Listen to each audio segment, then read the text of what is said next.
Lázaro y el rico. Aunque es muy profundo, no es tema de salvación, pues esta depende solo de Dios. El punto principal a tener claro para entender correctamente el hilo de esta historia es la idea que tengamos acerca de lo que sucede después de la muerte y el concepto de inmortalidad del alma, algo en lo que creen los católicos y la mayoría de los evangélicos. Cuando no se tiene claro esto, no se entiende la parábola profética de Lázaro y el rico, que es tal vez la historia más reveladora que Jesús nos regaló acerca de la muerte, el infierno y la importancia de la Escritura, siendo esta historia una mezcla de parábola y hechos reales. ¿Cuál es la enseñanza de esta parábola profética? Al parecer Jesús quería ofrecer una razón tal vez imaginativa para que alguien quisiera resucitar, y lo hizo a través de esta historia. Así, profetizar que, por un lado, ni aun cuando Él resucitara le iban a creer, y por otro lado, mostrar que las dos resurrecciones, una para vida y otra para muerte, eran reales. Esto explica por qué cuando mueren en dicha historia, la parábola no habla de almas, sino inmediatamente de cuerpos resucitados. La Biblia no habla en ningún otro lado del seno de Abraham, pero el rico pudo ver a Lázaro y a Abraham separados por una gran cima, que podría ser los 1000 años que separan las dos resurrecciones de manera simbólica. Cuando Jesús vuelva a la tierra, los que ya han muerto resucitarán con Él en las nubes, es decir, los que se adelantaron en el tiempo para su encuentro de todas las épocas. Los demás escogidos estarán en vida, serán recogidos por sus ángeles desde los 4 extremos de la tierra. Isaías 11:12 dice: alzará un estandarte ante las naciones, reunirá a los desterrados de Israel y juntará a los dispersos de Judá de los 4 confines de la tierra.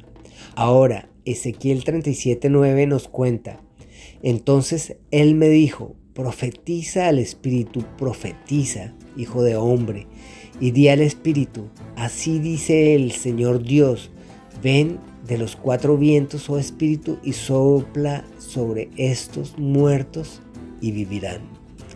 Mateo 24:31 afirma: y él enviará a sus ángeles con una gran trompeta y reunirán a sus escogidos de los 4 vientos desde un extremo de los cielos hasta el otro. Marcos 13:27 dice: y entonces enviará a los ángeles y reunirá a sus escogidos de los 4 vientos desde el extremo de la tierra hasta el extremo del cielo. Aunque la parábola es una escena donde no está Jesús, pues Él no había entregado su vida aún, pone al Padre de multitudes, lo que nos muestra que Jesús vendrá personalmente en su cuerpo glorioso, ubicándose en otro lugar sin dejar de ser Dios y delegando funciones a sus escogidos según lo prometido. Los demás, después de pagar según sus obras en un cáliz correspondiente a su maldad, habiendo entendido sus errores como el rico, estarán destinados al fuego eterno, el cual será inaugurado después del milenio, donde serán quemados como la cizaña y destruidos por la eternidad en la perdición perpetua, el olvido eterno.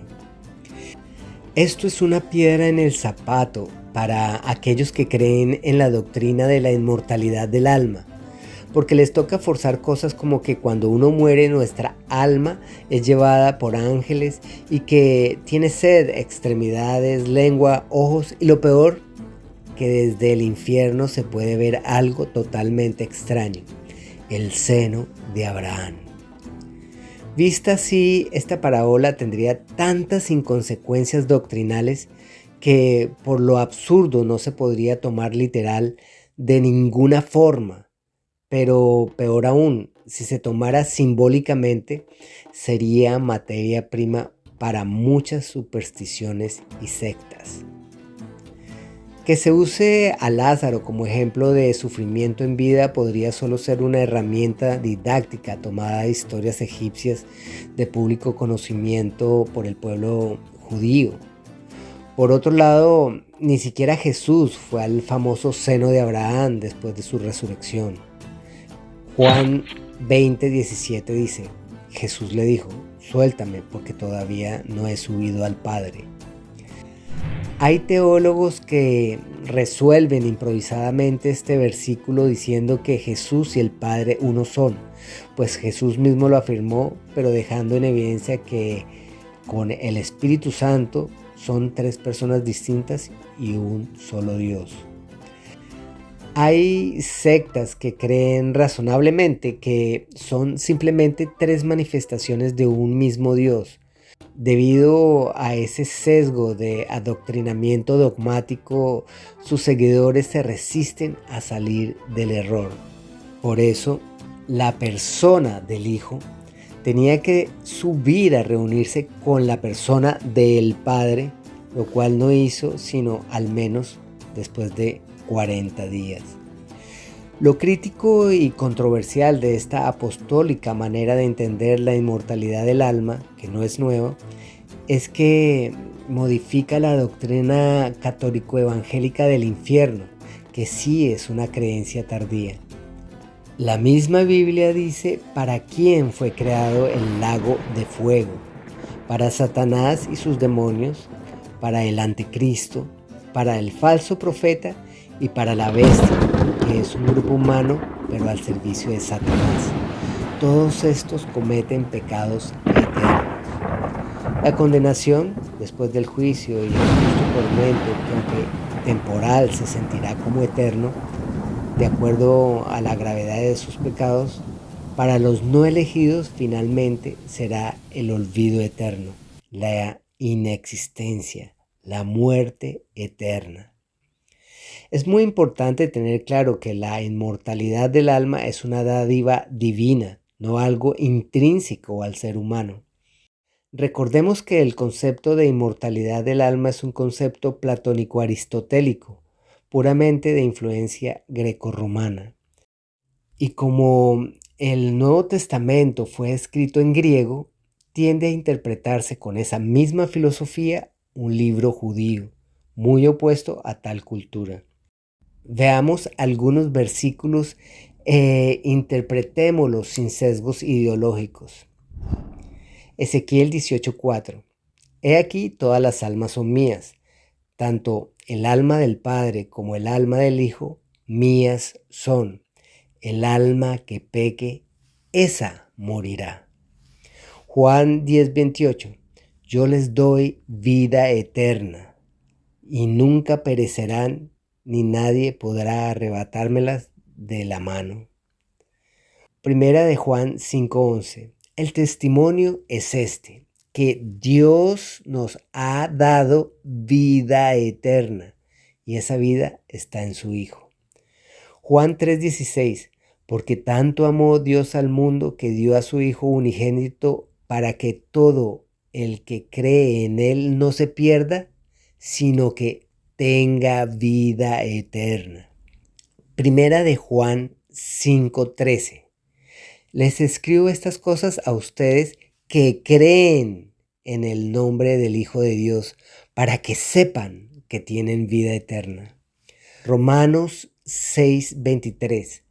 Porque la paga del pecado es muerte, mientras que la dádiva de Dios es vida eterna en Cristo Jesús nuestro Señor. Juan 4:14. Pero el que beba del agua que yo le daré no volverá a tener jamás sed, sino que dentro de él esa agua se convertirá en un manantial del que brotará vida eterna.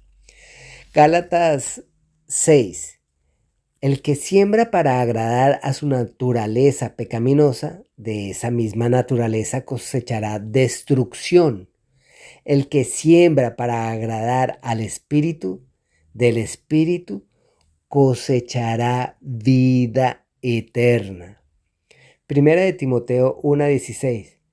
Pero precisamente por eso Dios fue misericordioso conmigo, a fin de que en mí, el peor de los pecadores, pudiera Cristo Jesús mostrar su infinita bondad. Así vengo a ser ejemplo para los que creyendo en Él recibirán la vida eterna. Romanos 5:21. A fin de que, así como reinó el pecado en la muerte, reine también la gracia que nos trae justificación y vida eterna por medio de Jesucristo nuestro Señor. Ezequiel 18:32. Yo no quiero la muerte de nadie, conviértanse y vivan, lo afirma el Señor omnipotente. Romanos 6:22. Pero ahora que han sido liberados del pecado y se han puesto al servicio de Dios, cosechan la santidad que conduce a la vida eterna. Judas 1:21.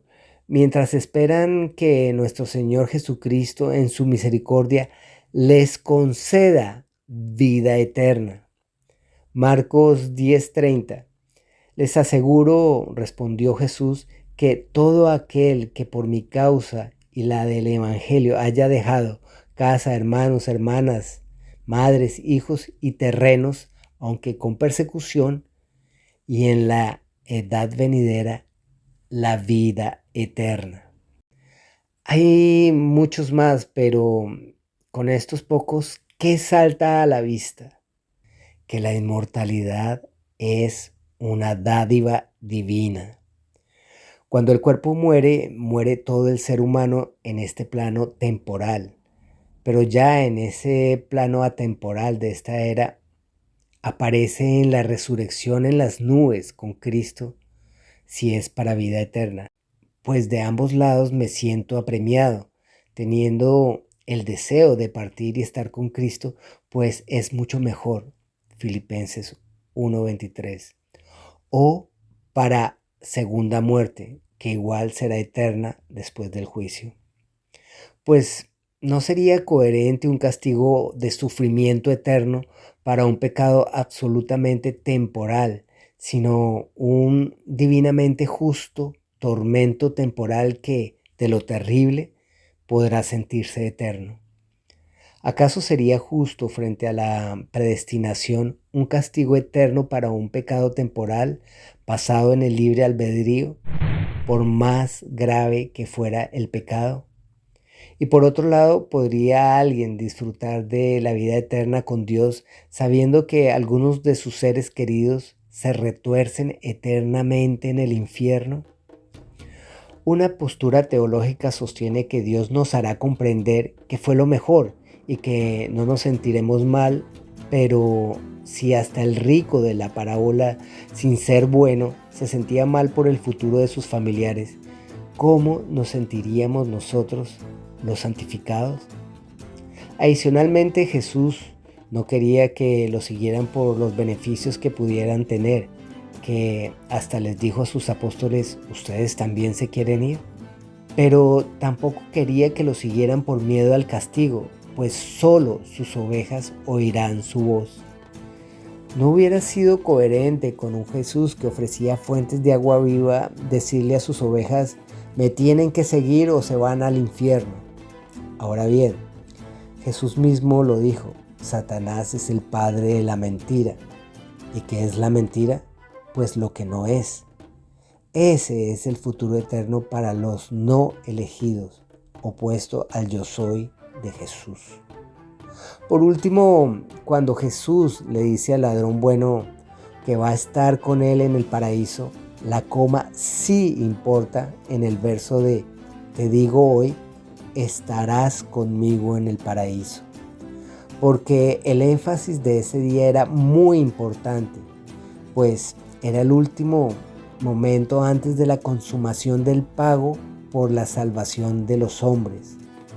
Con esto Jesús enfatizó que hasta el último momento habría la posibilidad de salvación para sus elegidos, que es el refuerzo a la parábola de los trabajadores que recibieron todos el mismo pago. No quiero extenderme más, pero es que aquí surge una pregunta. ¿Dónde queda el paraíso? Lo responde Jesús mismo cuando el ladrón bueno le ruega: acuérdate de mí cuando vengas en tu reino. Jesús le dice: estarás conmigo en el paraíso. Es decir, ese paraíso, como lo estuvo en el Edén, estará en la tierra. Y así va a ser. Amén.